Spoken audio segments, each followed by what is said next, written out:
com uma história daquelas, né? Dessas que comprovam que o crime organizado, na verdade, está organizadíssimo, para dizer o mínimo. Mas, graças à Polícia Militar, uma clínica clandestina que funcionava como hospital para criminosos foi desativada. Era ali, pessoal, que os bandidos baleados eram tratados sem chamar a atenção das autoridades, na surdina, por debaixo dos panos, e para se ter uma ideia, era melhor que muito, mas muito centro médico oficial por aí. Meus amigos, as imagens não me deixam mentir, né? O local tinha prateleiras cheias de medicamentos, material cirúrgico em abundância, macas para tudo que é lado, e até uma espécie de recepção VIP funcionava em Sapopemba, na zona leste de São Paulo. Eu acho que, sinceramente, os policiais, ao adentrarem essa clínica, pessoal, eles desconfiaram que, de fato, tinha algo muito errado quando eles só viram que tinha um paciente, um assistente, talvez um médico, porque normalmente nessas clínicas, no mínimo, tem umas 50 pessoas ali abarrotadas na fila esperando tratamento. Mas quero ouvir a opinião de vocês, antes da gente seguir explorando esse caso aqui, que revela, mais uma vez, a sofisticação, o agigantamento dessas facções criminosas. Mano Ferreira. As facções criminosas, Marinho, em primeiro lugar, bom dia. Bom dia. São, no Brasil, multinacionais do crime e se estruturam de forma empresarial e profissional para cometer delitos. E dentro do plano de carreira dos criminosos, eles agora têm o seu plano de saúde próprio, com suas clínicas. É disso que se trata. É a profissionalização do crime no Brasil. Agora, chegaram ao local, pessoal, os policiais, naturalmente, ali para fazer a operação, deflagrar tudo e desbaratar esse esquema clandestino, e se depararam com 4 pessoas, apenas 4 pessoas na clínica. E claro que se tratavam de um assaltante baleado, um biomédico, uma técnica de enfermagem e uma faxineira. E apenas o suspeito foi detido, enquanto, claro, os outros 3 vão responder em liberdade. E para vocês terem uma noção, pessoal, o ferido em questão tinha horas antes tentado assaltar uma farmácia no Brooklyn. Meu Deus do céu, o Brooklyn realmente está talvez o epicentro dessa zona de guerra em São Paulo, fica na zona sul da capital, e o assaltante levou um tiro de um agente que estava ali no local, conseguiu escapar e foi parar na clínica clandestina, sabendo que ali seria uma espécie de refúgio para ele. Pepe, como é que você vê esse caso, hein? Marinho, agora você entende por que os assaltos de farmácia têm aumentado significativamente em São Paulo, né? Com certeza tem muita ligação em abastecer essas clínicas clandestinas em geral. E tem um ponto que eu acho interessante colocar, que é o seguinte, não só existem clínicas clandestinas, eu tenho quase certeza absoluta que o PCC, o Comando Vermelho, já está dentro dos hospitais também. A gente sabe que a PCC e o Comando Vermelho já têm entrado em setores regulados, vários setores da economia, como transporte público, como posto de gasolina, com certeza também já estão nos hospitais, por meio das organizações sociais e por meio de outros hospitais privados. Então, a questão é muito mais profunda e muito mais densa. Temos que aplaudir a Polícia Militar, mas temos que também avançar nessas investigações, avançar no combate ao crime organizado, de modo a impedir que eles possam ter qualquer tipo de facilidade, como o plano de saúde para a criminalidade. E a gente está diante de um fenômeno complexo, né, Jess? Uma mistura de banditismo junto com esse crime organizadíssimo e táticas de guerrilha urbana. Se você puxar ali na história, até no Manual de Guerrilha Urbana do Carlos Marighella, talvez um dos mais notórios guerrilheiros da história do Brasil, ali ele tinha um capítulo dedicado a táticas de resgate dos soldados dele e pregava ali a necessidade de sempre ter uma clínica clandestina muito bem alinhada antes das operações terroristas que eles faziam. Então é impressionante como talvez essa nova configuração do crime atual até se apoia nessas táticas de guerrilha urbana históricas do Brasil ali na época do regime militar. André, com certeza. E aqui eu imagino que a Polícia Militar tenha ficado assustada e percebido logo de cara que era uma clínica clandestina, porque nenhum material faltava, porque o plantão estava funcionando. Então não podia se tratar de um hospital público, não é mesmo? Porque ali estava tudo em funcionamento e também com os devidos materiais. E aí vem o ponto de por que essas clínicas ocorrem. O PP está corretíssimo quando ele olha para a situação por uma perspectiva de necessidade do crime organizado. Essas trocas de tiro, tudo mais, são muito comuns. E não sei se vocês sabem, mas quando você entra num hospital e existe ali uma pessoa que levou uma bala ou alguma coisa desse tipo, é avisado a polícia. Então, contornar isso e ter um espaço onde eles podem tratar os seus soldados acaba sendo uma necessidade e eles operam isso muito bem. E aqui, nesse caso, caso algo surreal, né? Há horas antes, a pessoa que estava recebendo o tratamento na clínica foi baleada por um policial da reserva que foi comprar um remédio em uma farmácia e a hora que chegou lá, ele viu que de fato se tratava de uma situação de um assalto, trocou tiros e uma dessas pessoas que levou o tiro foi encontrada horas depois recebendo atendimento numa clínica clandestina, sendo atendido por enfermeira, biomédico. Então, assim, isso é um total absurdo e isso mostra uma articulação que muitas vezes falta ao Estado. Fica o questionamento, será que o plano de saúde do PCC, do Comando Vermelho, ele é melhor do que o nosso serviço público de saúde? Para mim, a resposta é óbvia. E isso está muito ligado ao tipo de narco-estado, ao tipo de Estado violento que nós temos hoje no Brasil.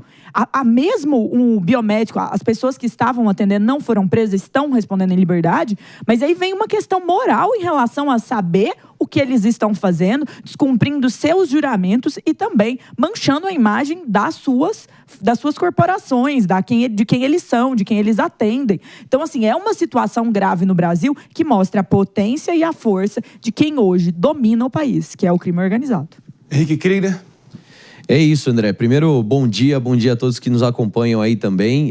A gente está vivendo aí um submundo, né? Esse submundo da criminalidade que tem toda uma estrutura e um sistema muito bem estruturado. É por isso que é bom que a gente saiba desses casos e parabéns aí à polícia que deflagrou também toda essa estrutura, mas é bom que a população conheça isso para entender que quando a gente fala de combate ao crime organizado, não é simplesmente uma política de botar algemas em mais pessoas, ou talvez rever uma lei ou outra, ou até, como as pessoas querem dizer, simplificar na questão de legalização de drogas, por exemplo. É uma questão muito mais complexa. A gente está vivendo uma situação que é de fato de guerra. Como a Jess colocou aqui, nós estamos num narco-estado. E nós temos um agente externo que precisa ser expulso, precisa ser eliminado aí do nosso meio, que é o crime organizado. Então, é um cenário muito complicado, a gente está vendo avanços, mas ainda tem muito para se avançar para a gente chegar, de fato, a um lugar de paz no nosso país.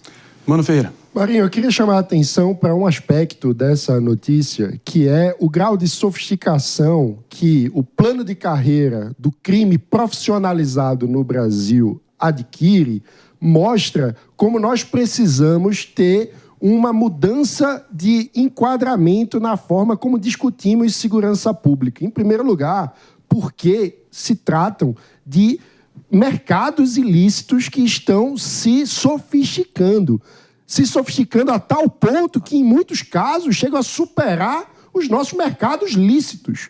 E isso é algo que tem que nos alertar bastante sobre dois prismas. Sobre o prisma da prosperidade do país, porque quando você tem um país em que seguir a lei se torna tão caro e tão impeditivo que um criminoso consegue ser mais lucrativo do que um empresário que segue a ordem, que segue a lei, nós temos um problema muito grave de incentivos para a atração de profissionais como, por exemplo, no caso dessa clínica, a faxineira, a técnica em enfermagem, que no lugar de irem trabalhar no mercado formal, acabam se sentindo atraídas pelas vantagens de planos de carreira do mercado ilícito. Então, isso fortalece o crime organizado e a gente precisa, quando discute a ineficiência do nosso judiciário, olhar para essa situação nos dois prismas, porque a ineficiência tanto atua diminuindo a eficiência e produtividade do mercado legal, como não sendo capaz de dar um fim à carreira que avança do lado do crime, com a impunidade que nós vemos instalada.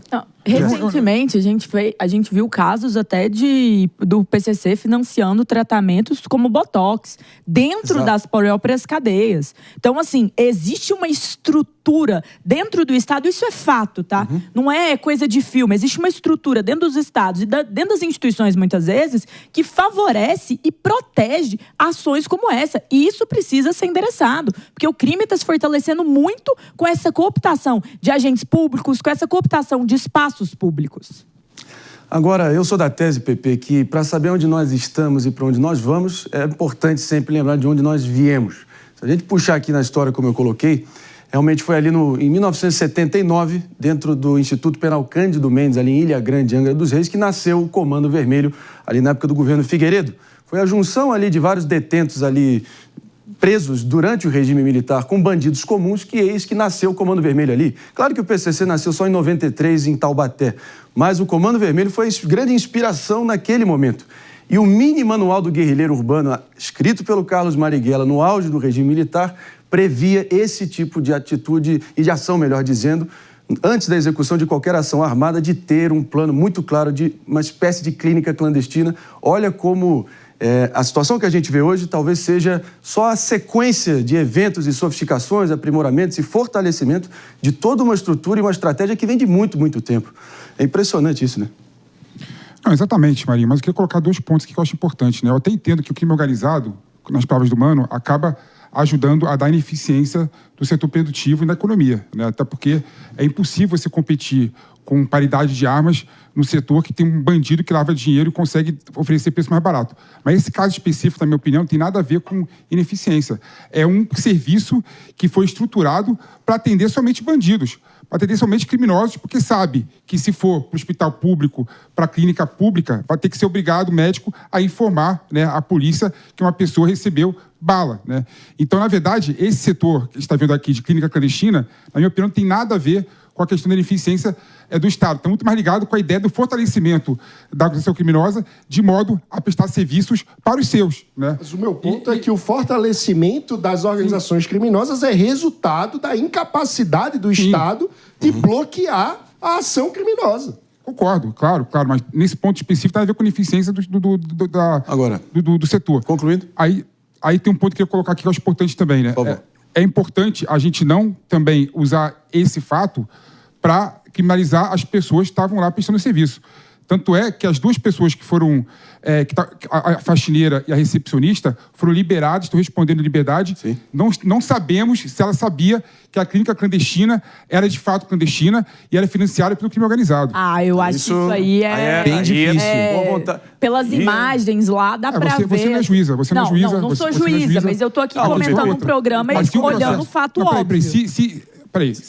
Você vai criminalizar as pessoas sem devido processo legal agora, eu vou criminalizar todo mundo. Não, mas a minha opinião e a minha visão aqui não faz elas serem presas, que eu saiba, não. Vamos olhar os fatos. Olha pra imagem.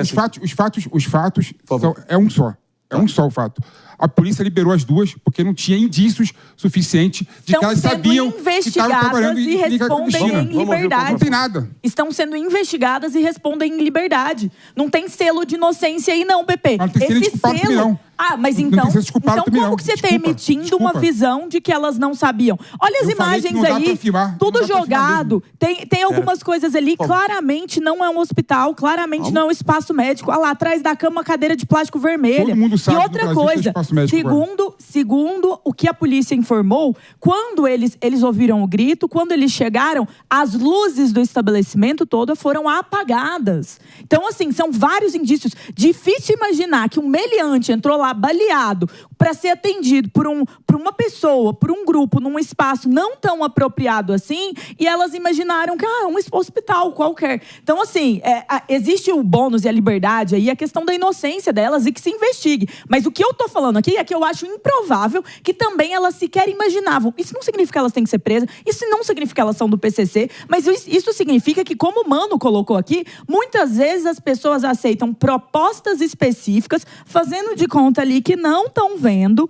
mas que sabem que tem alguma ligação com algo errado que está acontecendo. É este caso, sim. Não dá para afirmar que esse é o caso. Poderiam ser cúmplices conscientes do que estava acontecendo, poderiam ter sido omissas ou porque foram coagidas para essa situação. Ok, mas e aí? Ainda é crime. Mas ainda é crime. Henrique Krieger. A investigação vai dizer, André, eu acho que a gente precisa aguardar isso, concordo com esse ponto. Porém, a gente não pode esquecer que já é notório e sabido por todo mundo que o crime organizado investe, inclusive, na formação de profissionais. De médico. Não é só a captação, vão lá e oferecem um bom salário. Não. Eles pagam gente para estudar, inclusive. Estamos falando aqui de advogados, de médicos, enfermeiros. Eles têm essa estrutura, juízes, mas que é na formação. Não fariam faculdade se não fosse pelo o crime organizado bancando ali. E aí conseguem, então, fazer um avanço na sua carreira já com esse compromisso de vida, de que eles vão dedicar sua carreira para servir esse povo.